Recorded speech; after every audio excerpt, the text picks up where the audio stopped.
uma carta bem grande, queridos. Vamos lá. Hã? Vanessa, you're the one translating today.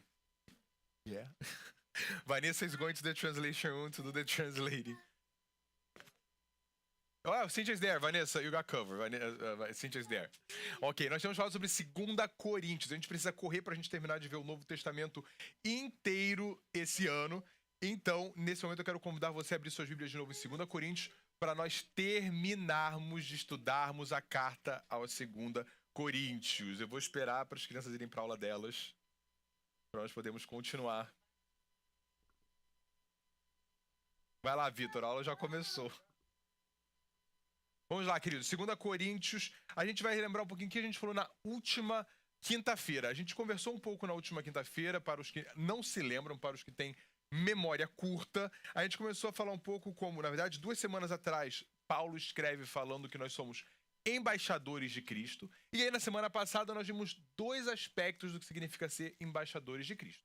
O primeiro é que embaixadores de Cristo não trazem escândalo para o evangelho. Nós falamos sobre como muitas vezes nós temos que ter o cuidado de não sermos o meio por onde vem escândalo para a palavra de Deus. E o segundo é que Paulo fala sobre os crentes, os embaixadores, não viverem em jugo desigual, ou seja, não compartilharem a vida com quem não é crente. Falamos sobre casamento, amizade, trabalho, tantas coisas. E talvez Paulo, ele termina toda essa linha de raciocínio dele, na verdade, no capítulo 7, versículo 1, que foi o último versículo que nós lemos na quinta-feira passada, quando ele diz: amados, uma vez que temos essas promessas, lembrando que Deus prometeu que seríamos um povo santo, separado, se nós fôssemos diferentes, se nós andássemos nos caminhos dele, se nós obedecêssemos, ele diz que uma vez que temos essas promessas, purifiquemo-nos de tudo o que contamina o corpo e o espírito, aperfeiçoando a santidade no temor de Deus. E a verdade é que Paulo ele fala coisas muito difíceis antes da gente chegar lá. A gente sabe que é difícil muitas vezes, era para ser mais fácil, mas muitas vezes é difícil a gente não ser motivo de escândalo. É muitas vezes difícil a gente viver a nossa vida 100% certa. É muitas vezes a gente acertar o tempo inteiro. A verdade é que é impossível a gente acertar o tempo inteiro. Quem dera que a gente fosse capaz de acertar o tempo inteiro. Eu adorei a frase que a pastora Pamela falou na última quinta-feira. Se você é santo, se você é bonzinho, cuidado para não entrar na igreja católica, senão você vai virar um santo. Eu morri de rir e usei na escola dominical lá de Orlando. Mas é por isso que logo depois, Paulo vai entrar num grande tema que está conectado a tudo isso. Paulo vai começar a falar sobre correção e arrependimento. A partir do versículo 1, no capítulo 7, ele continua falando sobre o amor que ele, Paulo, tem por essa igreja e como que ele se alegra com eles. E a verdade é que o coração de pastor é assim, ele vem bate nos coríntios, ele fala, queridos, eu amo vocês. É isso que basicamente Paulo está falando. E aí ele fala nos versículos 8 e 9, você já pode se dirigir para os versículos 8 e 9, ele fala exatamente essa correlação entre a correção pastoral e o arrependimento. Versículo 8 diz o seguinte: mesmo que a minha carta tenha causado tristeza a vocês, não me arrependo. É verdade que a princípio me arrependi, pois percebi que a minha carta os entristeceu, ainda que por pouco tempo. Agora, porém, me alegro, não porque vocês foram entristecidos, mas porque a tristeza de vocês os levou ao arrependimento. Repete comigo essa palavra. Arrependimento. Vamos lá, mais uma vez. Arrependimento. Aqui Paulo ele é central em falar sobre arrependimento. Porque ele está falando de um arrependimento que foi gerado a partir da correção dele. Queridos, como pastor, a primeira coisa que eu tenho para dizer para você é que pastor corrige porque ama. Pastor, a gente gosta de falar, pastor é duro, pastor é isso, pastor é aquilo. Queridos, pastor corrige porque quer ver você vivendo uma vida abençoada, a igreja, a casa do Senhor, vivendo de maneira abençoada, ver todo mundo caminhando para o céu, fazendo o trabalho de um pastor. Ele corrige por amor. Muitas vezes o pastor vai ter que corrigir, queridos. É parte do trabalho pastoral corrigir as ovelhas. Não quer que o pastor te corrija, não vá para a igreja. É a solução mais simples do mundo, porque em qualquer igreja, não é só fronteira não, qualquer igreja saudável que você for, o pastor, ele vai te corrigir. E é interessante que Paulo, ele escreve aqui, olha, ele fala assim, olha, até fiquei meio triste, vamos lembrar que ele escreveu uma carta para eles entre 1 Coríntios e 2 Coríntios, que nós não temos na Bíblia, e ele está se referindo a essa carta, ele fala, olha, ainda que ela causou tristeza a vocês, deu uma arrependida no começo, sabe? Pastor, é assim, quando a gente bate, a gente fala assim, ai, Senhor, Será que foi muito duro? Aí depois ele volta e fala, não me arrependo não. Eu bati, mas eu não me arrependo. Sabe por que eu não me arrependo? Sabe por que eu não fiquei muito tempo triste? Ele fala, porque a tristeza de vocês. Porque a resposta de vocês à correção foi qual palavra? Arrependimento. Mas não foi qualquer tipo de arrependimento. E é isso que é tão bonito nos escritos de Paulo e é tão bonito sobre o nosso relacionamento com Deus e a vida cristã. Vamos ler os versículos 10 e 11. Ele fala então que eu fiquei muito feliz no final das contas porque a tristeza de vocês produziu arrependimento. Ou seja, o arrependimento veio porque eles se entristeceram. Aí ele diz, a tristeza segundo Deus produz arrependimento para salvação, não remorso. A tristeza do mundo, porém, produz morte. Vejam o que esta tristeza, segundo Deus, produziu em vocês. Que dedicação, que desejo de provar a inocência, que indignação, que temor, que saudade, que zelo, que desejo de ver a justiça feita. Em tudo, vocês se mostraram inocentes a esse respeito. Paulo aqui, ele começa a falar para eles de uma coisa muito interessante. É possível a gente ficar tristinho com o que a gente fez e não estar verdadeiramente arrependido. É possível a gente ficar tristinho, se sentir mal com algum pecado, com alguma ação nossa, com algum erro nosso, e no fundo, não estar arrependido de verdade. Isso já foi tema de uma mensagem há poucos meses atrás, acho que foi a última mensagem de 2025. Ele diz o seguinte, a tristeza segundo Deus produz arrependimento para a salvação, e a tristeza do mundo, porém, produz morte. Ou seja, a gente tem dois tipos de tristeza. A tristeza segundo Deus e a tristeza segundo o mundo. É aquela grande diferença entre a que você pisa no pé de alguém, o que você fala? I'm sorry. Você fala assim, foi mal. Ah, desculpa aí. Muita gente trabalha com essa tristeza no relacionamento com Deus. Muitas vezes a gente se sente amargo, a gente erra com Deus, a gente peca com o nosso irmão, a gente faz alguma coisa errada e a gente fica triste, muitas vezes, não com o que a gente fez. A gente fica triste porque a gente foi pego, a gente fica triste porque Deus sabe, a gente fica triste porque nos descobriram, a gente fica triste porque agora a gente está sofrendo a consequência. Mas a gente não está verdadeiramente entristecido pelo ato. É a grande diferença entre o Senhor, me perdoa. É por isso que quando a gente chega para Deus, em inglês é uma coisa meio diferente. Para Deus a gente não fala I'm sorry. Eu sei que a gente acabou de cantar I'm sorry, mas é para caber na letra da música, obviamente. Mas a verdade é que no nosso relacionamento com Deus, a gente não fala, ai Deus, I'm sorry. É God, forgive me. É Deus, perdoa-me. Não é Deus, desculpa. Eu não chego na presença de Deus e eu falo, foi mal aí, Deus. Eu entro na presença de Deus e eu falo, Senhor, me perdoa. Eu preciso que o Senhor me perdoe. Porque o que eu fiz machuca o nosso relacionamento, mas é pior ainda, para mim, para minha vida, eu fui contra a santidade de Deus. E aí Paulo está falando, olha, a tristeza segundo Deus, ou seja, essa tristeza que a gente verdadeiramente entende o que a gente fez. A tristeza onde a gente verdadeiramente sente remorso, desejo de mudar, compreende as consequências, compreende o quão sério foi. Ele diz que essa tristeza, ela produz arrependimento para a salvação. Essa tristeza é aquela que nos faz verdadeiramente sermos limpos pela graça e pelo sangue de Jesus. Porque, queridos, uma parte mais importante do relacionamento com Deus é qual? Qual é a palavra que eu falei? Arrependimento. Queridos, uma pessoa pode chegar aqui na igreja, pode repetir toda a oração. Senhor, eu aceito o Senhor como Senhor e Salvador, blá, blá, blá. Ok, ele fez essa oração, parabéns. Mas no centro disso tudo está o arrependimento. É aquilo de entender, Senhor, eu pequei, eu sou um pecador, eu nasci pecador, nada na minha carne é bom e só o Senhor é capaz de me transformar e só no Senhor eu encontro perdão para os meus pecados. Por isso que ele está dizendo, a tristeza segundo Deus produz arrependimento e não remorso. Quem aqui já fez uma coisa errada e ficou com remorso? Quem aqui fez isso hoje? É isso, gente, ninguém... Não pecou, gente. Antes, quando você pisa na bola, você fala mais grosso com alguém, você fala, ai, não devia ter falado tão grosso com alguém. No trabalho, então, é sempre assim, você fala, ixi, depois eu tenho que ir lá pedir desculpa pra fulaninho. Queridos, a gente faz isso, a gente se sente mal. A gente fica com aquele remorso. Aquela coisa do, ai, depois eu tenho que ir lá consertar. Ai, agora eu vou ter que ajeitar. Queridos, aí depois, dá 2 horas, passa. Dá 2 horas, você fala, não preciso mais, fulaninho tá bem. No trabalho acontece toda hora, você pisa na bola com alguém. Aí você vira e fala assim, vou ter que pedir desculpa. Aí passa umas 2 horas, você vê que a pessoa tá normal com você e você fala, que bom, não preciso mais pedir desculpa. Isso já aconteceu com todo mundo. E a verdade é que a Bíblia faz uma grande diferença muito grande entre o que é verdadeiramente arrependimento e o que é remorso. Remorso, ela não é aquela coisa que a gente simplesmente carrega. Essa não é tristeza segundo Deus. Se tristeza segundo Deus, a gente entende o nosso pecado, a gente entende a seriedade do que a gente fez e aí a gente se arrepende verdadeiramente. Aí Paulo ainda continua no versículo 11. Vejam que a tristeza segundo Deus produziu em vocês. Ou seja, ficou triste, se arrependeu e o que aconteceu? Que dedicação. Que desejo de provar a inocência, que indignação, que temor, que saudade, que zelo, que desejo de ver a justiça feita. Paulo está falando sobre uma transformação completa que aconteceu nos Coríntios. Basicamente, o que ele está falando é, olha, vocês estavam de uma maneira. Eu mandei essa carta corrigir e eu posso ver que o arrependimento de vocês é verdadeiro.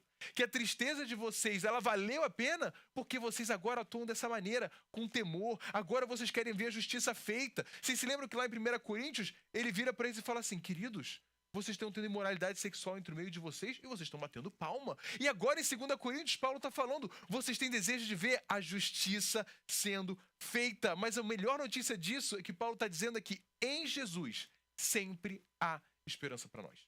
Em Jesus, enquanto a gente estiver vivo, sempre há esperança, nós sempre podemos nos arrepender, nós sempre podemos pedir perdão para Deus, nós sempre podemos, se nós erramos, se nós pecamos, se nós falhamos, a gente pode entrar na presença de Deus, fechar a porta do nosso quarto e falar, Senhor, me perdoa, mas precisa ser arrependimento genuíno, precisa ser aquele arrependimento que a gente sente no nosso coração e que vai nos levar ao quê? Mudar de caminho. O que é que a palavra arrependimento significa? Metanoia, que significa mudança de mentalidade. A gente muda a nossa mente, a gente muda o nosso comportamento. E é isso que Paulo está mostrando. Ele fala, vocês têm chance, vocês podem errar, vai acontecer, vocês vão falhar, vai acontecer, mas nós temos um Deus aonde sempre há esperança. Você pode dizer amém para isso? Amém. Basta nós nos arrependermos verdadeiramente. E algo muito bonito nessa segunda carta de Coríntios é que é o amor que Paulo demonstra pela igreja. Vamos voltar um pouquinho. Lembra que ele está falando com um povo que estava falando que ele não tinha autoridade? Um povo que estava caindo em todos os papos dos falsos profetas. Um povo que falava muito mal de Paulo. A gente não vai ter tempo de ler o resto, mas eles chegavam a falar o seguinte para Paulo. Não, Paulo ele escreve muito, mas quando chega aqui no nosso meio, ele fica quietinho. As pessoas escreviam coisas horríveis de Paulo. Essa era a igreja para quem Paulo estava escrevendo. E olha o que ele diz. Versículo 14. Eu tinha dito a ele está falando de Tito, que é quem trouxe a carta, que estava orgulhoso de vocês. E vocês não me decepcionaram. Da mesma forma que tudo o que dissemos era verdade, assim o orgulho que temos de vocês diante de Tito mostrou ser verdadeiro. A afeição dele por vocês fica ainda maior quando ele se lembra de que todos vocês foram obedientes, recebendo-o com temor e tremor. Alegro-me por poder ter plena confiança em vocês. Paulo está olhando para essas ovelhas que foram muito rebeldes durante um período de tempo, e ele está falando, olha, eu me alegro porque vocês são diferentes. Eu me alegro porque vocês mudaram. Eu me alegro porque agora a gente está vendo o fruto que a gente tanto depositou em vocês. É verdade que, como pastor, não existe nada melhor do que a gente ver as pessoas da igreja dando fruto. Não existe nada melhor do como pastor do que quando alguma pessoa chega para você e fala, pastor, isso acontecia antes, mas agora pelo poder que há em mim eu consigo dizer não. Pastor, eu consigo agora ser mais paciente. Pastor, eu consigo controlar a minha língua. Eu consigo controlar o que eu vejo. Eu consigo controlar o que eu falo. Pastor, agora o meu coração está cheio de paz. Queridos, para pastor, não existe nada melhor do que ver uma ovelha frutificando. E aí eu estava lendo esse versículo e eu parei para pensar, gente, para mim como pastor, é bom ver uma ovelha dando fruto. Imagina a alegria de Deus quando vê a nossa vida dando fruto. Imagina a alegria que Deus tem em ver que a gente está permitindo o Espírito Santo agir dentro de nós. Você pode pensar que é possível a gente alegrar o coração de Deus? Você pode pensar que é possível a gente trazer alegria para Deus? Que nossa vida pode ser motivo de alegria? Vamos lembrar, Paulo, alguns versículos antes, ele estava falando o seguinte, não sejam motivo de escândalo. E agora ele está dizendo, vocês podem ser motivo de quê? De alegria. Olha para a pessoa do seu lado e fala, você é uma alegria na minha vida. Olha para trás, olha para a Dona Yara. Queridos, a gente não para pensar muito nisso. Mas é possível a gente ser motivo de alegria na vida dos outros. É possível as pessoas se alegrarem com a gente. A gente vive num mundo onde as pessoas não têm alegria com a vitória dos outros. O que as pessoas sentem? inveja. As pessoas têm sucesso, as pessoas ganham mais, as pessoas ganham isso. Qualquer coisa boa que aconteça na vida, o mundo é cheio de inveja. Mas na casa de Deus, nós somos motivo de alegria uns para os outros. A gente vê a vitória da Dani, a vitória da Dani, a vitória de todo mundo e a gente se alegra. A vitória da Simonia é a vitória de todos e a gente se alegra. A vitória da Marcos é a vitória de todo mundo, a gente se alegra. A gente vê a Josi compartilhando uma bênção ou compartilhando algo que Deus tem feito na vida dela e é motivo de alegria para toda a igreja. Nós todos nos alegramos, nós somos motivos de alegria para Deus. Nós podemos ser motivos de alegria uns para os outros. É tão interessante que aí no topo da sua Bíblia, dependendo da sua versão, o título dessa sessão é A Alegria de Paulo. E eu olho para isso e eu fico pensando, gente, como é que Paulo, sabendo que essas pessoas falavam mal, sabendo que essas pessoas estavam dizendo que ele era falso, as pessoas descreditando Paulo, como que Paulo ainda tem no coração dele de falar, mas vocês no final das contas são uma alegria para mim. Olha o que ele diz: alegro-me porque eu tenho plena confiança em vocês. Paulo não simplesmente se alegrava, ele tinha confiança neles. Mas sabe por quê? Porque ele viu que o arrependimento deles gerou, que a tristeza deles gerou um arrependimento verdadeiro. Queridos, esse é o caminho para a frutificação. A gente sente a tristeza, o pastor vai lá, dá um tapa. A Bíblia, muitas vezes, a gente está lendo a Bíblia e a gente precisa ser corrigido. A gente olha, a Bíblia nos corrige imediatamente. Mas muitas vezes as pessoas olham e fazem assim, eu não gostei desse versículo porque está falando de mim, então eu vou ignorar, eu vou ficar com raiva da Bíblia, essa parte eu não vou. Queridos, a gente recebe, pode nos entristecer, mas que nós possamos transformar essa tristeza em arrependimento. E que esse arrependimento possa verdadeiramente frutificar na nossa vida. Não existe frutificação se a gente não se entristece com o nosso pecado. Não existe frutificação se a gente não entende a seriedade das coisas erradas que a gente faz. Mas quando a gente verdadeiramente entende, Paulo está dizendo, a chance, a arrependimento, a salvação. Amém? E aí ele entra. E aí, vamos lembrar de uma coisa. Paulo aqui, ele está escrevendo uma carta com vários tópicos. Ele está respondendo coisas que ele já falou em algumas outras cartas, problemas que ele tem visto. Então ele sai de um tópico e vai para o outro. E aí, de repente, ele acaba essa sessão, ele fala sobre como eles são uma alegria para a vida dele. E aí, no capítulo 8, ele começa a falar sobre o levantamento de uma oferta para a igreja em Jerusalém, uma igreja que estava muito pobre, uma igreja que estava passando por necessidade. Então, abre já comigo e deixa aberto a sua Bíblia em 2 Coríntios, capítulo 8. E ao longo dos capítulos 8 e 9, ele vai falar simplesmente sobre ofertas. Não existe como a gente colocar aí, falar bonitinho, falar que ele está falando, não, é sobre isso, não. São 2 capítulos onde Paulo se dedica a falar sobre ofertas. É a maior passagem do Novo Testamento que nós temos sobre esse assunto. Vamos começar a ler o capítulo 8, versículo de 1 a 4. Agora, irmãos, ou seja, mudou de assunto. Agora, irmãos, queremos que vocês tomem conhecimento da graça que Deus concedeu às igrejas da Macedônia. Vamos lembrar, Paulo ele estava escrevendo a carta aos Coríntios e ele estava na Macedônia. Então aqui ele está falando, olha, deixa eu contar para vocês um pouco do que eu estou vendo aqui na Macedônia. Versículo 2. No meio da mais severa tribulação, a grande alegria e a extrema pobreza deles transbordaram em rica generosidade. Matematicamente não faz sentido e a gente vai voltar nisso. Pois dou testemunho de que eles deram tudo quanto podiam e até além do que podiam. Por iniciativa própria, eles nos suplicaram insistentemente o privilégio de participar da assistência aos santos. E aqui a gente está vendo Paulo comentando sobre esse levantamento de ofertas que a igreja onde ele estava, na Macedônia, fez para enviar em Jerusalém. E a primeira coisa que a igreja da Macedônia nos ensina é que generosidade não depende de riqueza. Uma pessoa ser generosa não depende dela ter muito dinheiro no banco. Depende, sabe do que, de acordo com Paulo? De alegria e disposição. Olha o que ele... Queridos, versículo 2. Tenta fazer sentido dessa matemática. No meio, ele está falando da igreja da Macedônia. No meio da mais severa tribulação, ou seja, eles estavam passando por muito perrengue, a grande alegria, ou seja, a igreja da Macedônia era alegre, mas ao mesmo tempo a extrema, não era qualquer uma não, queridos, extrema pobreza deles transbordaram em rica generosidade. Vocês entendem o que Paulo está falando? Ele está basicamente falando, olha só, queridos, apesar do povo da Macedônia ser pobre, eles eram muito alegres e olha só o quanto que eles conseguiram levantar para a igreja em Jerusalém. E hoje em dia, a gente entende o seguinte: Senhor, quando eu tiver muito dinheiro, aí eu vou ser bom ofertante. E aqui, vamos fazer um parênteses. Aqui Paulo está falando de oferta, ele não está falando de dízimo. E aí a gente pensa assim, ai, graças a Deus, porque muita gente acha que o difícil é ser dizimista. Mas a verdade é que conforme a gente vai lendo Paulo, ele vai levantando, como a gente fala em inglês, raising the bar, ele vai levantando a barra nas nossas ofertas. Porque o dízimo é o quê?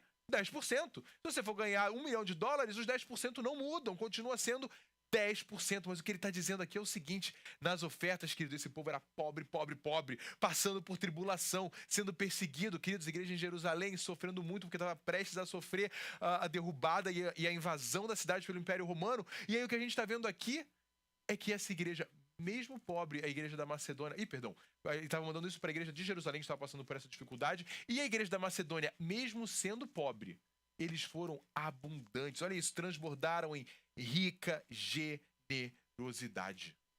Não importa quanto de dinheiro a gente ganha. Isso é que é o interessante das ofertas.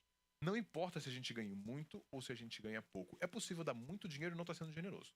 É possível dar pouco e está sendo extremamente generoso. É isso que Jesus fala quando ele vê sobre a mulher, a viúva que estava dando oferta. Aos nossos olhos, foi uma moedinha. Mas Jesus sabia exatamente o que aquela moeda significava para aquela mulher. Jesus sabia exatamente o quanto aquela moeda significava a vida daquela viúva. E tem gente que tem muito dinheiro e fala assim, ai meu Deus, mas isso aqui é o suficiente para a igreja, isso aqui é o suficiente para Deus. E Paulo depois ele vai escrever falando, aquele que tem mais, que oferte mais, queridos, porque isso sim é a expressão da nossa gratidão. E olha só o que ele diz sobre as ofertas. Ele fala no versículo 4, eles nos suplicaram insistentemente o privilégio de participar da assistência aos santos. Olha essa palavra, eles suplicaram insistentemente. Eu imagino ele girando para Paulo. Isso aqui é versão do Thomas, tá? Coloca aí, versículo 3.5, é o meu adendo à Bíblia. Aí ele vira e fala assim, eu imagino Paulo virando para eles e falando assim, estou num lugar pobre, Macedônia não tem grana. Aí eles viram para Paulo e falam, Paulo, a gente quer ajudar a igreja em Jerusalém. Aí Paulo, eu imagino, falando, cuidadoso como Paulo era, que a gente não vai ter tempo de ler, mas ele fala sobre o cuidado que ele tinha com as ofertas. Eu imagino ele falando, não, gente, vocês estão sem dinheiro para nada. Cuida de vocês da igreja, a gente tem outras igrejas para ajudar. E aí eles falam, não, mas a gente quer ajudar. E ele fala, não, então ajuda com esse X. E aí ele fala, não, a gente quer dobrar esse X, a gente quer ofertar muito mais. Paulo escreve, eles nos suplicaram insistentemente, ou seja, eles foram insistentes para poderem ter o quê? O privilégio de participar da assistência aos santos. E agora, com esse versículo na cabeça, o privilégio de participar da assistência aos santos, eu vou te fazer uma pergunta. Você também tem esse pensamento de que é um privilégio ofertar a Deus? Ou você traz com pesar? A gente traz como um privilégio ou a gente traz com pesar no coração? Como é que a gente traz as nossas ofertas ao Senhor? Como é que a gente apresenta a nossa vida financeira a Deus? Porque muitas vezes a gente vem reclamando. Queridos, você entende o quão doido é? A gente traz a nossa oferta, que são ofertas de gratidão, com raiva. A gente traz as nossas ofertas, que era pra gente estar grato e feliz com o que Deus nos deu, reclamando porque o pastor falou em um versículo, agora eu vou ter que dar uma oferta. Querido pastor, não, já falei 1000 vezes, eu não preciso do seu dinheiro, queridos. Muito, muito obrigado. Não preciso, não vou te dar nem meu zéu. Eu não preciso do seu dinheiro, pastora Pâmela, a gente não precisa do seu dinheiro. Estamos muito bem de vida com os nossos trabalhos. Muito obrigado. Queridos, mas quando a gente oferta, a gente traz para Deus. A gente traz para a casa de Deus, para mantimento da casa de Deus, porque é um privilégio. Queridos, quantas vezes a pastora Pâmela está lá no Porto, a nossa igreja abençoou muito a igreja do Porto agora para o Cave. Por quê? Porque é o trabalho e é o papel da igreja. E um dia, se precisarmos, sei que teremos igrejas que também vão nos abençoar, porque assim funciona o reino de Deus. Mas, queridos, o povo da Macedônia, que estava pobre, que estava passando por dificuldade, eles entenderam o privilégio que é poder ajudar a igreja de Deus. E hoje em dia, a gente vem com os nossos muitos dólares que a gente prefere gastar em qualquer restaurante, lá na TJ Maxx, lá na Ross, lá na Temo, nada contra, pode gastar onde você quiser, mas a gente gasta $200, $300 lá. Aí quando é pra casa de Deus, Senhor, eu não tenho dinheiro, eu não tenho budget. Eu não tenho budget para isso, não tenho orçamento, isso não cabe. E aí a gente começa a barganhar com Deus pra gente trazer menos. E do outro lado a gente tem a igreja da Macedônia que barganhava com Paulo para poder trazer mais. Vocês entendem o quão absurdo é a falta de entendimento do privilégio que é a gente ofertar a Deus? E de novo, isso não é dízimo. O dízimo é mandamento, obedeça. A verdade é essa. O dízimo é mandamento. O dízimo, quando a gente traz o dízimo, um parênteses, a gente está falando o seguinte: Senhor, eu reconheço que o que eu tenho é seu. Ponto. Eu reconheço que tudo que eu tenho vem da tua mão, é seu, Senhor, pertence a ti. E esse, vamos lá, ai pastor, mas isso é da lei. Queridos, muito antes da lei. Vem para a aula de Abraão que você vai entender que lá, antes da lei, Abraão oferta o dízimo ao Melquisedeque. Isso é uma prática muito antiga. Jesus, no Novo Testamento, ele fala, continuem dando dízimo. O dízimo nunca deixou de existir, queridos. Mas aí Paulo, ele coloca algo muito sério à prova, que é a nossa gratidão através das nossas ofertas. Ele estava falando do povo da Macedônia, queria muito ofertar. E eu sei que você está lembrando mesmo assim, ai pastor, a gente está falando já de oferta há um maior tempão. Queridos, Paulo passou 2 capítulos falando. Você vai ter que me escutar falando de oferta hoje, não tem para onde fugir. A verdade é que a gente precisa entender o privilégio que é. Olha o que ele escreve no versículo 7. No entanto, e agora ele conta assim, ou seja, Paulo escreve muito bem. Ele escreve para o pessoal de Corinto falando assim, olha o pessoal da Macedônia. Ele basicamente fez isso. Olha como eles são maravilhosos. Olha a Macedônia, bonita aqui, ofertou tudo o que tinha. Aí ele olha para os coríntios e fala assim, no entanto, como vocês transbordam em tudo, agora os coríntios, na fé, na palavra, no conhecimento, na dedicação completa e no amor que tem por nós. Ele preparou a entrada inteira. Ele olha e fala assim, transbordem também no privilégio de contribuir. Não digo isso como mandamento, mas quero verificar a sinceridade do amor de vocês, comparando-o com a dedicação dos outros. Pois vocês conhecem a graça do nosso Senhor Jesus Cristo, que sendo rico, se fez pobre por causa de vocês, para que por meio da pobreza dele, vocês se tornassem ricos. Queridos, eu sei que é um versículo muito grande, a gente vai unpack eles rapidinho. Primeira coisa é que ele olha para os coríntios e fala assim, olha, vocês são muito bons, vocês transbordam muita coisa na fé, vocês são cheios de fé, cheio de palavra, de conhecimento, ai que bom, cheio de amor. Ele fala, aproveita que vocês têm tudo isso, já que vocês estão sempre crescendo em todas essas coisas, cresce também no privilégio de contribuir. Aproveita aí, você olha e fala, pastor, isso é teologia da prosperidade. Querido, isso é Paulo escrevendo, não é pastor Thomas. Pastor Thomas talvez fosse um pouquinho mais direto, talvez usasse de outros artifícios. Mas a verdade é que Paulo, ele está sendo bíblico, sincero e direto. Ele está falando o seguinte, olha, vocês crescem tanto, abundam em tantas coisas, por que não no privilégio de contribuir? A gente gosta, por exemplo, se a gente fala para vocês, a gente faz assim, quem aqui quer mais de Deus? Aí todo mundo levanta a mão. Quem aqui quer mais poder? Aí todo mundo levanta a mão. Quem aqui quer mais paz? Quem aqui quer mais dom de conhecimento? Quem quer mais dom de palavra? Aí todo mundo fala, ai, não tem onde parar, Senhor, me faz transbordar, me faz transbordar. Aí você pergunta, quem aqui quer ser capaz de ofertar mais? Silêncio. A gente olha e fala o quê? Senhor, não cabe no meu orçamento. Senhor, eu não tenho como dar mais. Senhor, não dá não, Senhor, porque eu tenho que ir no McDonald's. Não vá no McDonald's, queridos, a menos que você seja o Josué, que eu sei que o Josué gosta de McDonald's. Mas depois ele vai para uma academia e ele destrói todas as calorias do McDonald's, então não tem problema. Mas a verdade, queridos, é que Paulo está falando o seguinte, olha, vocês gostam de se superar em tudo. Superem-se, então, na capacidade de vocês de ofertarem ao reino de Deus. E ele fala no versículo 8, e aí a gente gosta de parar aqui no versículo 8 assim, ó. Não digo isso como mandamento. É amém, se ele parasse, tivesse um ponto final aí. Mas olha o que ele diz. Mas eu quero verificar a sinceridade do amor de vocês comparando com a dedicação dos outros. O que Paulo está dizendo é o seguinte, olha só, você não é obrigado a ofertar. E realmente, eu e você não somos obrigados a ofertar. Mas Paulo está dizendo, não é um mandamento você mandar da Macedônia. Mas assim, eu quero ver se o amor de vocês é de verdade. Era melhor ele ter falado que era mandamento. Ia ser mais fácil ele ter falado pra gente que era mandamento. Só que ele faz o seguinte, não é mandamento não. Mas vocês realmente têm amor no coração de vocês? Se vocês realmente amam a Deus, a palavra de Deus, amam a igreja de Jerusalém, se vocês realmente são tudo isso que vocês falam, eu quero ver. E ele ainda fala o seguinte, comparando com a dedicação dos outros. Ele está falando o seguinte, eu vou comparar vocês, Corintos, com as outras igrejas por onde eu passo. E vamos ver quem tem mais amor, queridos. Imagina se eu falasse isso para vocês no palco. Eu tô falando sério. Não tinha mais ninguém. Vou comparar vocês, vou fazer o seguinte, eu vou comparar vocês com as ofertas de Orlando. Eu nunca vou falar isso, gente. Eu vou deixar isso para Paulo. Paulo pode, eu não posso. Mas, queridos, a gente fala, não, que absurdo. Queridos, olha isso. Paulo tá olhando e falando assim, gente, o amor de vocês, essa gratidão que vocês têm pela salvação, tudo isso que vocês têm, tem que gerar alguma coisa. Tem que doer em algum lugar na gente, não é pela dor, mas é pela questão da gente fazer o seguinte, Senhor, eu amo em tudo, eu te dou meu tempo, eu te dou a minha vida, eu te dou meu coração, eu te dou a minha mente, mas Senhor, eu também te dou as minhas finanças. E é lindo porque Paulo deixa muito claro, não tem valor X. Não é a gente colocar aqui e falar igual muitas igrejas fazem. Se você ofertar $1.000, Deus vai te dar esse documento. Queridos, não é sobre isso.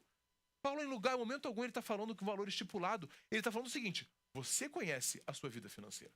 Você sabe até onde vai a sua gratidão. Porque muitas vezes tem aniversário de alguém e, queridos, vamos lá. Olha só, sem apontar nomes e sem, mas você com certeza vai lembrar de algum caso. Vai ter um aniversário de um fulaninho. Você não é muito chegado no fulaninho. Aí você vai comprar um presentinho, bem vagabundinho, né? Você vai comprar aquele presentinho assim, bem baratinho. Você vai procurar a promoção, da promoção, da promoção. Por que aquilo? Você vai comprar porque tem que levar. Mas aí quando você vai no aniversário de uma pessoa que você ama, que você gosta, aquela pessoa que é parte da sua vida, você vai lá na última sessão de sale? Você vai lá no Benzios comprar um presente? É óbvio que não. Você vai e você olha e fala, eu quero comprar a melhor coisa, eu quero comprar algo bom. Mesmo que você não tenha muito dinheiro, não é sobre o preço. Você vai procurar algo que é melhor. Você não vai fazer da mesma maneira que você faz para uma pessoa que você não gosta, para uma pessoa que você ama mais do que tudo. E aí o que Paulo está dizendo é o seguinte, eu quero verificar a sinceridade do amor de vocês, não em palavras. Eu não quero verificar a sinceridade do amor de vocês em quem levanta a mão mais alto. Eu não quero verificar a sinceridade do amor de vocês em quem pula mais alto, quem fala mais em línguas. Ele falou o seguinte, eu quero verificar a sinceridade do amor de vocês e se vocês vão ajudar a igreja da Macedônia ou não. E a minha pergunta é, por que a gente coloca limite nas nossas finanças com Deus? Por quê? Você já fez oração, Senhor, me abençoa para eu abençoar mais o teu reino? Eu e a pastora Pâmela, a gente faz essa oração tantas vezes. A gente olha e fala, Senhor, que o Senhor possa abençoar a gente, porque o Senhor sabe que quanto mais abençoado a gente for, mais a gente vai abençoar a tua casa. Mas a gente não é porque a gente é pastor que a gente não abençoa a casa de Deus, não, queridos. A gente abençoe muito. E a gente fala o seguinte, Senhor, que com tudo que o Senhor nos der, a gente vai abençoar mais. Se o Senhor nos der aumento, isso quer dizer que todas as nossas contribuições da igreja vão aumentar. A primeira linha, isso é uma coisa pessoal, mas a primeira linha do nosso orçamento lá de casa não é mortgage, não é HOA, não é nada disso. A primeira linha do budget da nossa casa é igreja, dízimos e ofertas. Ponto. Essa é a primeira coisa. Tem lá o quanto que a gente vai dar de dízimo, o quanto que a gente vai dar de oferta. E, queridos, se muda alguma coisa na nossa vida, a gente vai dar mais. A gente tem uma... Entre nós, entre eu e a pastora Pâmela, a gente tem um acordo. E, claro, tô falando de novo. Não digo isso como mandamento. Mas digo isso para dar um exemplo. Eu e a pastora Pâmela, se a gente precisa passar por um período mais apertado, e todos nós passamos, a gente precisa cortar gastos, o que vai cancelar, o que não vai mais fazer, eu e ela, a gente tem um combinado. Existem duas linhas que não diminuem do nosso budget. Dízimos e ofertas. O resto todo pode mudar. O resto todo a gente muda, mas os dízimos e ofertas, a gente tem um combinado, só aumenta. Esse a gente nunca vai diminuir. E aí Paulo ele fala, queridos, eu quero que esse amor de vocês seja expresso. E aí Paulo apela. Paulo é bom, né? Olha só o que ele fala no versículo 9. Pois vocês conhecem a graça do nosso Senhor Jesus Cristo, que sendo rico, ou seja, ele está falando da divindade de Jesus, se fez pobre, humano, por causa de vocês, para que por meio da pobreza dele, vocês se tornassem ricos. Ele está falando, querido Jesus, que é o rei dos reis, ele que é o Senhor dos senhores, ele não precisava se despir da glória dele para vir para cá, ele deixou tudo para trás, ele se sacrificou pelo bem de vocês, agora vocês não vão fazer nada pela obra dele, vocês não vão fazer nada pela casa dele, pelo povo dele, é isso que Paulo está dizendo. Você ama tanto a Jesus? Então prove. E aí lá no capítulo 9, eu adoraria ler os dois capítulos, mas não tem como. Mas pula sua Bíblia aí para o capítulo 9,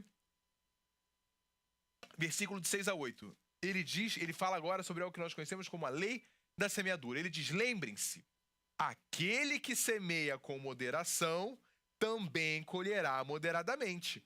E aquele que semeia com fartura também colherá fartamente. Cada um contribua conforme determinou no coração, não com pesar nem por obrigação, pois Deus ama a quem dá com alegria. Deus é poderoso para fazer que toda a graça seja acrescentada a vocês, para que em todas as coisas, em todo o tempo, tendo tudo o que é necessário, vocês transbordem em toda boa obra. Versículo 6, a gente vê a lei da semeadura. Aquele que semeia com moderação, colherá com fartura? É isso que ele está falando? Aquele que semeia pouquinho, colhe bastante? É isso que ele está falando? Sim ou não? Eu vou perguntar de novo, sim ou não? Não, queridos, ele está falando o seguinte, aquele que semeia com moderação, também vai colher moderadamente. Aquele que semeia com fartura, também colherá fartamente. Queridos, é a mesma coisa na nossa vida diária. E a gente acha que na nossa vida financeira e espiritual com Deus vai ser diferente. Suzy gosta de bolsa de valores. Se você investe um pouquinho, você vai ganhar de repente de um dia para o outro 2 milhões de dólares? Não, querido, isso não existe. Quem se arrisca no mercado de valores é quem mais ganha, porque é aquele que está semeando com vontade, na esperança de que aquele investimento vai dar um bom retorno. Em tudo que a gente faz na nossa vida, é exatamente assim. Se a gente semeia pouquinho, a gente recolhe pouquinho. Vocês como pais, se vocês semeiam um pouquinho de amor na vida dos filhos de vocês, não se enganem. Quando você ficar velho, você vai receber um pouquinho de amor dos seus filhos. Porque quantas vezes a gente já não viu gente falando, olha, eu até amo, eu até cuido, mas eu não tenho conexão. Eu até gosto, eu vou fazer, ainda mais os crentes, ó, que eu tô falando de gente crente, que fala, olha, eu faço porque eu amo e honro os meus pais no Senhor, mas assim, amar, não, porque eu não tive isso crescendo. É aquela mesma coisa. Aqui, se é meu com moderação, ele vai colherá moderadamente. E aqui, Paulo, queridos, não tem pra onde escapar. Ele está falando de finanças. Paulo está dizendo que na nossa vida com Deus, quanto mais a gente oferta para o reino dele, quanto mais a gente abençoa o reino dele, mais a gente vai colher. E aí Paulo diz isso no versículo 7, ele fala, cada um contribua conforme determinou no coração, não com pesar nem por obrigação, pois Deus ama a quem dá com alegria. Ele fala, olha só, contribua conforme está no seu coração. Contribua com o tamanho da sua gratidão, queridos. Se ele tivesse falado contribua conforme determinou na sua mente, é diferente. Ele está falando contribua conforme você determinou no seu coração. A verdade é que a nossa gratidão a Deus, eu sei que é difícil da gente escutar isso. A nossa gratidão a Deus, ela também é muitas vezes medida no quanto a gente oferta à casa de Deus. E eu não estou dizendo em quantidade, presta atenção. Eu não estou falando que quem oferta $1 não tem gratidão. Porque para aquela pessoa, $1 pode ser tudo. E Deus é aquele que sabe. O que Paulo está dizendo é o seguinte, determine conforme determinou no coração. Então ele está dizendo para começar, determinou. Se você esperar cair na sua mente um valor, ou você aparecer à vontade, queridos, não existe. A gente falou sobre isso no nosso seminário de finanças. A gente coloca no budget, a gente organiza as nossas finanças falando, Senhor, é isso que eu determinei no meu coração de ofertar a Ti. Senhor, é isso que eu determinei que eu vou contribuir para a Tua casa. Senhor, é isso que eu determinei que eu vou oferecer no Seu reino. E ele fala, não com pesar nem por obrigação. Queridos, aqui não tem nada dizendo aqui. Membros da igreja precisam ofertar um mínimo de tanto. Se você não ofertar nada, você continua um membro muito amado, maravilhoso da nossa igreja. Ponto. E Paulo está dizendo isso, não com pesar e nem por obrigação. Pois Deus ama a quem dá com o quê? Alegria. Olha que lindo. Queridos, faz sentido. De onde é que veio o nosso dinheiro? Quem deu o dinheiro pra gente? É Deus, querido. Não importa se a gente trabalhou 80, 40, 100, 300 horas na semana. O dinheiro vem porque Deus é aquele que abre as portas. Deus é aquele que nos abençoa. Deus é aquele... Ai, pastor, mas eu sou muito inteligente. Mas parabéns.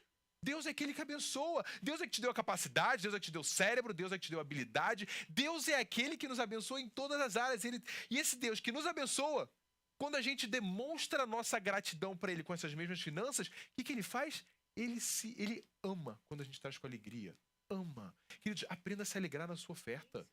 Parece algo tão simples, ao mesmo tempo tão difícil, mas é quando a gente está no momento da oferta, tem gente que deve pensar, ai, toda quinta e todo domingo, não pode fazer uma vez só por mês, não. Não, queridos, porque a gente entra na casa de Deus não de mão vazia, como a gente vê lá no Antigo Testamento. A gente entra na casa de Deus com o nosso coração transbordando de alegria, de gratidão, e isso é refletido em tudo. Na maneira como a gente canta alto, como a gente levanta a nossa mão, como a gente presta atenção na pregação, como a gente apresenta tudo ao Senhor, inclui as nossas ofertas. Senhor, a minha gratidão é tanta, ela abunda tanto na minha vida que eu te ofereço tudo, Senhor. E quando a gente faz isso, Deus nos ama. E aquele que entende o valor da gratidão e o valor de expressar isso de maneira financeira com o Senhor... E, queridos, vamos parar para pensar. Antes sequer da gente voltar para o versículo 8, eu quase que não vou acabar essa pregação de novo. O seguinte, Deus precisa do seu dinheiro? Deus não precisa... Gente, não tem nada que eu possa oferecer para Deus. Não tem nada. Pelo contrário, a gente fica igual mendigo para Deus assim, Senhor, me abençoa. Por favor, Senhor. Eu é que preciso da tua misericórdia. Eu é que preciso do teu favor. Senhor, me abençoa. É a gente que precisa da misericórdia de Deus. Deus não precisa, mas, queridos, como Ele se alegra quando a gente apresenta a Ele. Ele sabe que existem duas vertentes, existem duas faces muito interessantes sobre os dízimos e as ofertas. A primeira é que é importante para nós. As dízimos e ofertas, eu falei sobre isso no domingo, no momento de dízimos, é que quando a gente apresenta ao Senhor nossos dízimos e ofertas, a gente está declarando, Senhor, eu não sou regido pelo dinheiro. Eu não amo o dinheiro. Senhor, o dinheiro não é o meu mestre. Eu não tenho dinheiro na raiz do meu coração. Senhor, toma, Senhor. Porque, queridos, vamos lá. Você individualmente, pare e pensa com quanto que você dá de dízimo e oferta para o Senhor. Você daria isso para um desconhecido na rua? Sim ou não? Não. Claro que, gente, espero que não. Senão você precisa ser internado, porque isso não é saudável. Queridos, só que a gente vê como o Senhor, quando a gente traz isso para o Senhor, é com muita certeza. Adianta a gente trazer isso com peso no coração?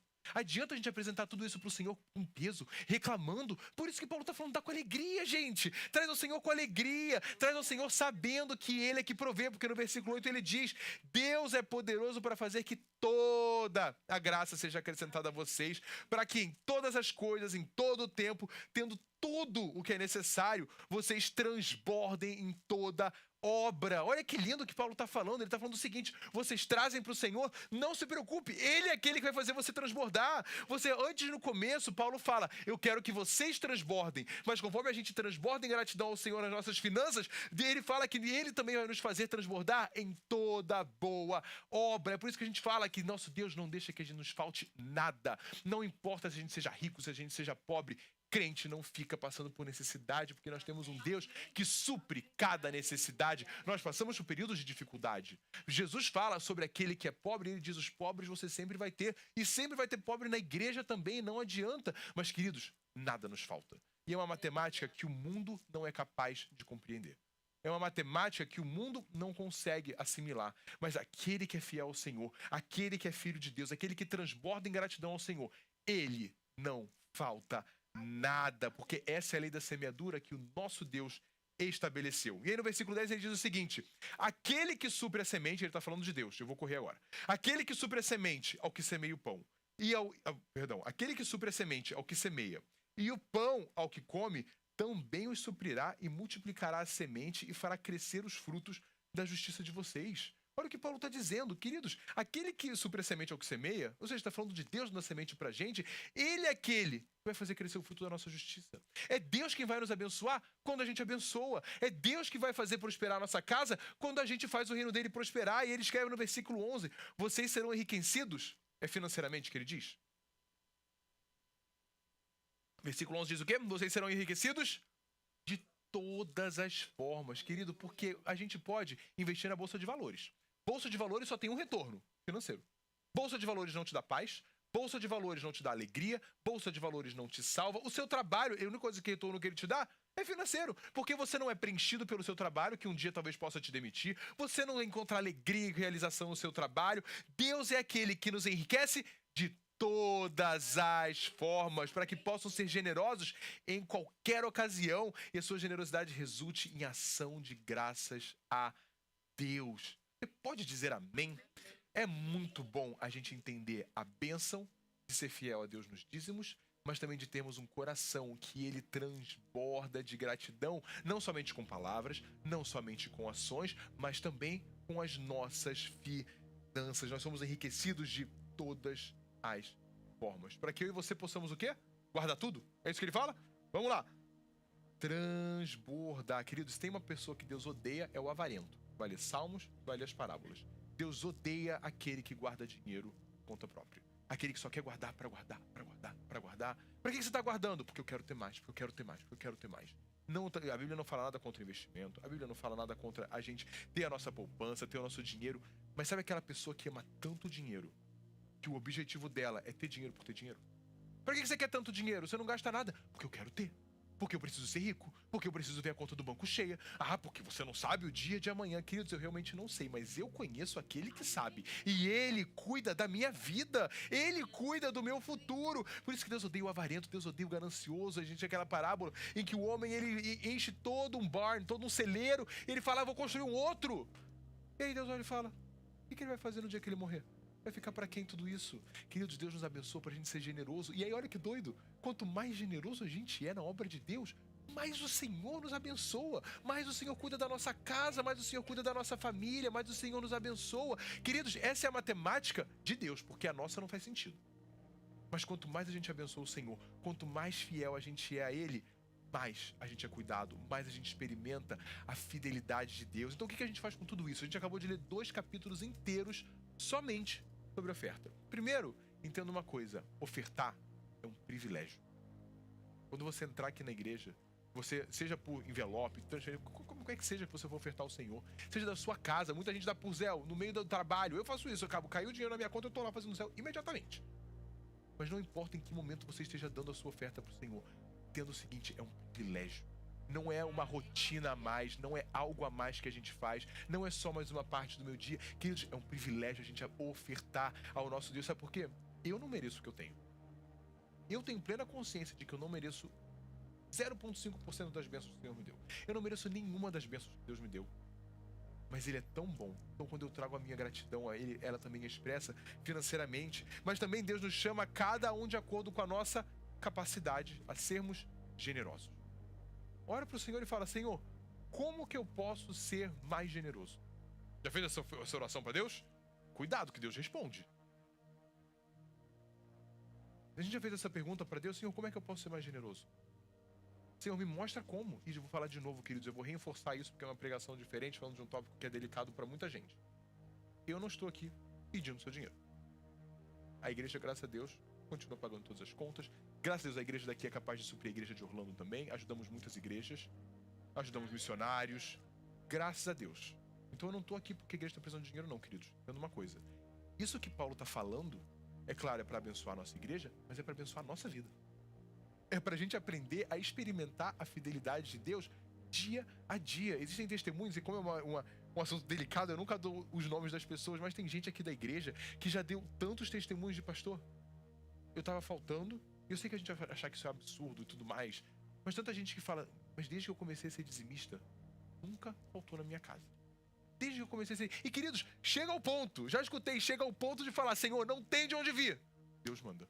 Ai, meu, chegou naquele momento que a gente acha que é assim, é porque dizimista agora já está nadando em dinheiro. A Bíblia não promete isso em momento algum, queridos. Mas uma coisa ela promete: que Deus cuida de você. Uma coisa Ele promete: que Ele faz a nossa casa transbordar. Então quando a gente trouxer ao Senhor, que a gente faça isso, uma palavra muito simples: alegria. Não com pesar, é o que Paulo escreve, não faz isso com pesar. Você está sendo usado no reino de Deus. Você já parou pra pensar nisso? Que a sua oferta, queridos, para pensar, vamos trazer o nosso bazar, o nosso market, o nosso One With Them. Você já parou pra pensar que a oferta que você deu lá pra Uganda transformou a vida de uma pessoa que você só vai conhecer no céu? Uma pessoa que teve a vida, queridos, não é transformou de porque, ai, parabéns, agora tem um chão. Queridos, isso é ótimo. Mas a nossa oferta, quando é usada no reino de Deus, ela transforma a vida eterna das pessoas. É porque ela está transformando e trazendo salvação para as pessoas. Quando a gente manda a nossa oferta lá para Uganda, a gente está capacitando aos missionários para eles poderem pregar o evangelho. A gente está capacitando os missionários a terem recursos para eles poderem pregar o evangelho e trazerem salvação. Queridos, o reino de Deus também é feito com as finanças. É por isso que Paulo está sendo muito claro. Ele diz: olha, você ama tanto? Transborde também para você abençoar o reino de Deus. E a gente não tem tempo para... A gente precisa terminar hoje, 2 Coríntios. A gente não tem tempo para ler o resto da carta, mas eu quero ler... Ele continua defendendo a sua autoridade como apóstolo, mas eu quero ler a maneira como ele termina a carta. Ele diz: finalmente, irmãos, alegrem-se. A alegria é muito interessante, porque Paulo fala tanto de alegria em 2 Coríntios, mas ele está batendo neles o tempo inteiro. Finalmente, irmãos, alegrem-se. Procurem aperfeiçoar-se. Encorajem-se mutuamente, tenham um só pensamento e vivam em paz. E o Deus de amor e paz estará com vocês. Saúdem uns aos outros com um beijo santo. Todos os santos enviam saudações. E a graça do Senhor Jesus Cristo, o amor de Deus e a comunhão do Espírito Santo sejam com todos vocês. Depois de Paulo falar durante 13 capítulos em 2 Coríntios, imagina escrever isso à mão, estava inspirado. Ele escreve, exorta, ama, declara, ajuda, ensina.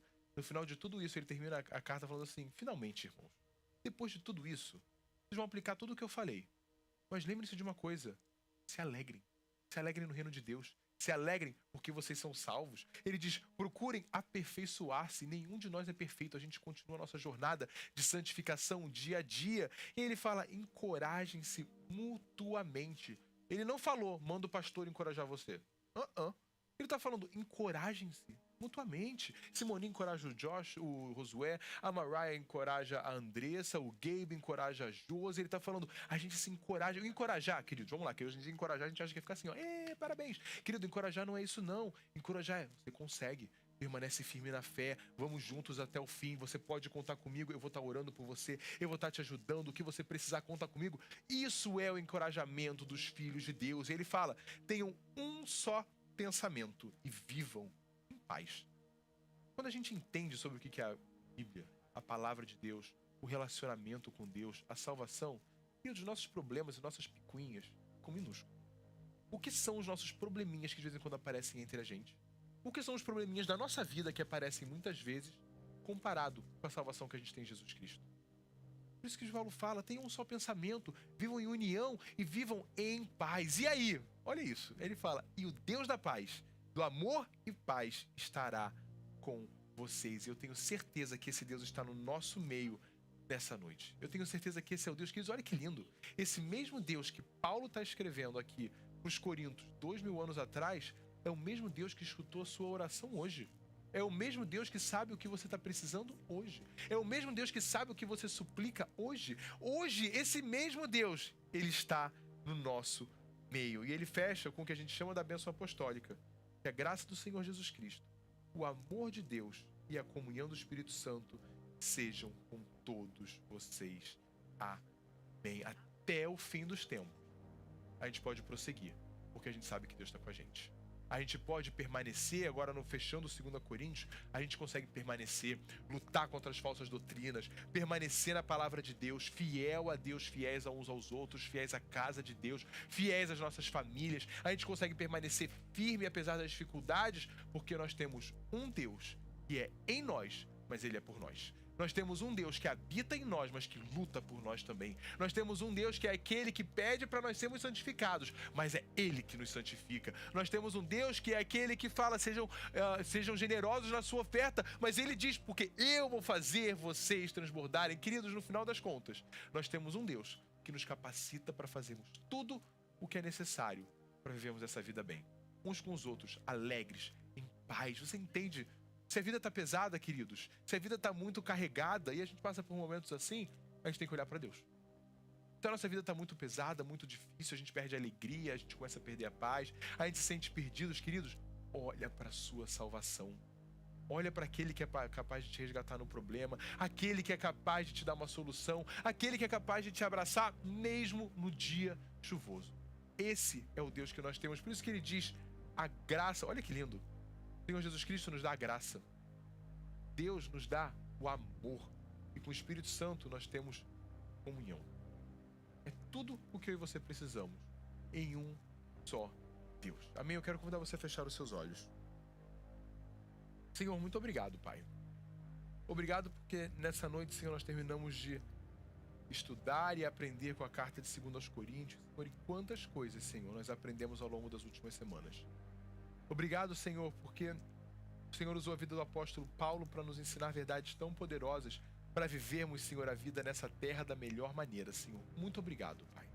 Nesse momento, Senhor, nós te apresentamos os nossos corações, Senhor, e a nossa tristeza e o arrependimento, como nós falamos no começo, Senhor. Como Paulo fala, Senhor, que a tristeza que nós sentimos precisa gerar um arrependimento verdadeiro, Senhor. Nos ajuda, Senhor. Muitas vezes, Pai, nós nos sentimos mal, nós nos sentimos, Senhor, pesados, mas não nos levamos ao verdadeiro arrependimento, Pai. Nos ajuda, Senhor, a termos consciência dos nossos erros, consciência, Senhor, dos nossos pecados, consciência, Senhor, dos nossos defeitos, Senhor, para que nós possamos, Pai, ser transformados por Ti, Senhor. Assim como a palavra diz, para que nós possamos alcançar salvação através do arrependimento verdadeiro, Senhor. Nos ajuda, Senhor, a termos um coração que se arrepende quando é necessário, um coração que deseja mudar, Senhor, um coração que está disposto, Senhor, a mudar, Pai. Como o teu salmista escreve, Senhor, cria em mim, ó Deus, Senhor, um coração puro, Senhor. Cria, Senhor, em nós um coração, Pai, puro na Tua presença, Senhor, que erra, mas que se arrepende, que busca fazer a Tua vontade, Senhor. Nos ajuda, Senhor, a escutarmos a Tua correção, Senhor. Nos ajuda, Senhor, a mudarmos, Senhor, a rota que nós estamos, se o Senhor pedir. Nos ajuda, Senhor, a vermos aquilo que o Senhor quer que nós mudemos, Senhor, e que nós sejamos capazes de mudar, Senhor, não amanhã, mas imediatamente, Senhor. Trabalhe em nós, Senhor. Usa o Teu Espírito Santo para nos moldar, para nos transformar, Senhor, para que nós tenhamos personalidades transformadas, caráter transformado, Senhor, uma mente, Senhor, transformada, Pai, que é o fruto, Senhor, do Teu Espírito Santo, Pai. Mas também te apresentamos, Senhor, nossa vida financeira, Pai. Especificamente, Senhor, as nossas ofertas, Pai. Nós já trazemos a Ti, Senhor, os nossos dízimos como obediência à Tua palavra, Senhor. Mas aqui Paulo, Senhor, fala sobre as ofertas, Senhor. Senhor, o quão difícil é, Senhor, muitas vezes para as pessoas entenderem que ofertar é um privilégio, Senhor. que é um privilégio entrarmos nos teus átrios, Senhor, e apresentarmos a Ti a nossa gratidão, o nosso amor com palavras, Senhor, com ações, com o nosso cantar, com a nossa presença, Senhor, com tudo que nós temos, mas também, Senhor, com a nossa vida financeira, Pai. Nós te agradecemos primeiramente porque tudo, Senhor, nós declaramos, Senhor, que tudo que temos pertence a Ti e vem de Ti, Pai. Nós reconhecemos, Pai, que sem a Tua bênção nós não teríamos nada, que sem o Teu favor, Senhor, nós não seríamos capazes de nada, Senhor, mas porque o Senhor é bom, porque o Senhor é fiel, porque o Senhor é cheio de graça, o Senhor nos abençoa.